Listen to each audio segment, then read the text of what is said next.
Ever wonder why some people seem stuck in poverty, even when they get a job?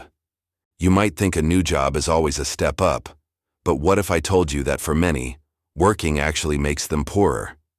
It sounds crazy, but it's a real and devastating problem known as the poverty trap. Imagine this.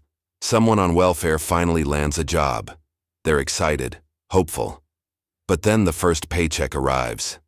Because they now have an income, they instantly lose their housing aid, childcare support, and other benefits. The problem is, their new job doesn't pay enough to cover these new costs, plus things like transportation and taxes. Suddenly, after all that effort, they have less money at the end of the month than they did on welfare. They've hit what experts call a benefit cliff. This isn't about people not wanting to work. It's about a system that accidentally punishes them for trying. The risk of taking that first step up is just too high.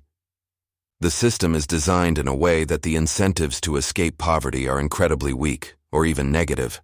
When taking a job means you might lose your home or can't afford childcare, staying on assistance becomes the only logical choice. So, what's the solution? It's not about blaming individuals. It's about fixing the system. Policy experts argue that welfare programs need smarter design. Instead of an abrupt all-or-nothing cutoff, benefits could be tapered off gradually. This would ensure that for every extra dollar a person earns, their overall financial situation actually improves. It makes the transition from assistance to employment smoother and less risky. The psychological impact of these traps is huge. Knowing that working harder might not lead to a better life can be incredibly discouraging. It creates a cycle of hopelessness that's hard to break. This is why understanding the poverty trap is so crucial.